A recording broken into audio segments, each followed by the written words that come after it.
Às vezes, tudo o que a gente precisa é pegar a estrada e deixar o mundo para trás. O asfalto molhado, o cheiro da mata, o som do motor ecoando entre as árvores.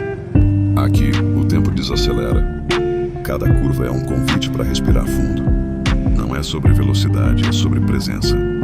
Sobre sentir a estrada, respeitar a natureza e se reconectar consigo mesmo. Enquanto a moto segue firme, a mente fica leve. Os pensamentos se alinham, o foco volta. E o silêncio da floresta fala mais alto que qualquer barulho da cidade.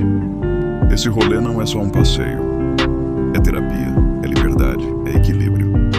É lembrar porque a gente ama estar sobre duas rodas.